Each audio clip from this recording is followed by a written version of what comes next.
আসসালামু আলাইকুম। ওয়ালাইকুম সালাম ওয়া রাহমাতুল্লাহি ওয়া বারাকাতুহু। তো ভাই, আমি অনেকজনের ঘটনা আমি তুলে ধরতেছি, যে যদি আপনার যদি কোনো ঘটনা থাকে তাহলে আপনি নিঃসন্দেহে আপনি বলতে পারেন। আমার ঘটনা বলতে আমি হিন্দু ছিলাম, এখন আমি নও মুসলিম।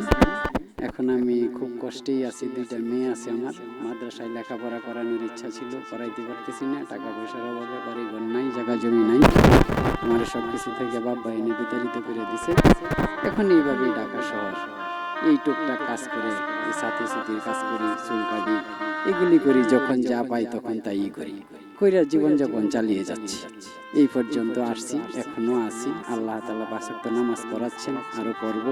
সামনে জীবন যা আছে, বউ বাচ্চা নিয়ে এখনো স্বপ্ন দেখি মাদ্রাসায় যাওয়ার জন্য, কিন্তু আমি যেতে পারি না।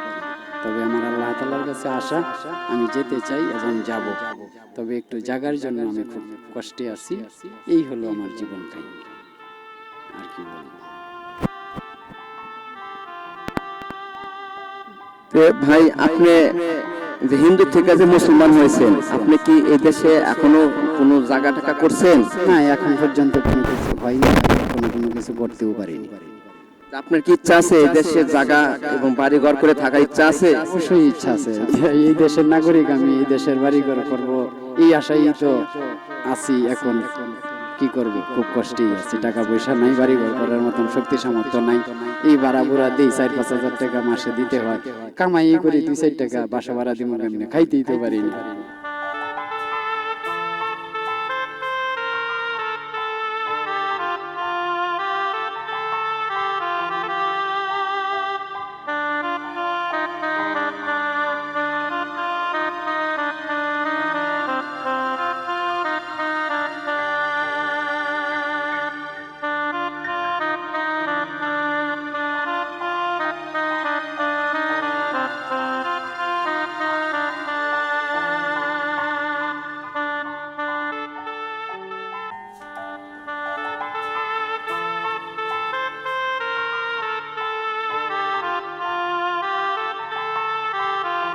এইভাবেই জীবনযাপন করতেছি। তো আমার অনেক কষ্ট লাগে যে হিন্দু থেকে মুসলমান হয়েছে, এই দেশে একটা নাগরিক, কিন্তু সে এই দেশে সে থাকার কোনো জায়গা নাই। তা আমি এই দেশবাসী সবার কাছে বলতেছি, যারা হিন্দু থেকে মুসলমান হয় তাদেরকে এই দেশে একটা জায়গার ব্যবস্থা করে দেওয়া হোক, এবং এই দেশের নাগরিকত্ব যেন সে পায়। আসলে এই ভাইটার জন্য আমার অনেক কষ্ট হচ্ছে, অনেক কষ্ট হচ্ছে। এই ভাই এদেশে আসলে কোনো জায়গা নাই, হিন্দু থেকে মুসলমান হয়েছে, তার ফ্যামিলি সে তাকে কোনোদিন মেনে নেয় নাই। তো একদিন সে, তার মামা মারা গেছিল, সে চলে যাওয়ার পরে আপনি কি হয়েছিল একটু বলেন। মামা মারা যাওয়ার পরে তো খুব কষ্টেই আছি। সেও মুসলমান হয়েছিল, তার দেশে নিয়ে মাটি চালিয়ে দিছি, দেশেই দাফন করছি, ওখানেই জানাজা টানাজা হয়েছে। এখানেও ঢাকা শহরেও করছি, ঢাকা শহর ইসলাম গ্রহণ করছিল, ঢাকা শহরেই মারা গেছে। পরে আবার এখান থেকে দেশে নিয়ে মাটি চালিয়ে দিছি। আপনাকে মারধর কারা করছে?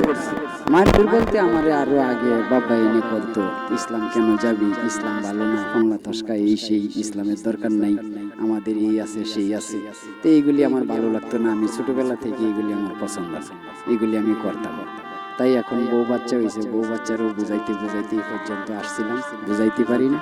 আপনার স্ত্রী মুসলমান হয়েছে? আমার স্ত্রী, বউ বাচ্চা সহই আমরা মুসলমান হয়েছি। আপনার কয়টা পোলাপা? আমার দুই মেয়ে নিয়ে আমি ইসলামে আসছি। বউ আছে, বউ হিন্দু ছিল, মেয়েরাও হিন্দু ছিল, তাদেরকে নিয়ে আমি ইসলামে আসছি। আলহামদুলিল্লাহ, এ ভাই একা না, সে স্ত্রী সহ মুসলমান হয়েছে। মুসলমান হওয়ার পরে তার 2টা কন্যা সন্তান হয়েছে। আসলে এই ভাইটা যদি এই দেশে যদি জায়গা এবং স্থায়ী না পায়, তার 2টা মেয়ের তো ভবিষ্যৎ আছে, তার মেয়ে তো এই দেশে মুসলমানের ঘরে জন্ম হিসেবে, ঠিক আছে না? এই ভাই তো হিন্দু আসলে মুসলমান হয়েছে, এখন তো সে হিন্দু থেকে মুসলমান হওয়ার পরে তার যে 2টা মেয়ে হয়েছে, সে কিন্তু মুসলমান। আমি সবাইকে অনুরোধ করে বলবো, আমার এই ভিডিওটা যদি আপনাদের ভালো লাগে অবশ্যই আপনারা শেয়ার করবেন এবং অন্যকে দেখার মতো সুযোগ করে দিবেন, আর এই ভাইটাকে এই দেশে থাকার একটা ব্যবস্থা করে দিবেন। আল্লাহ হাফেজ, আসসালামু আলাইকুম।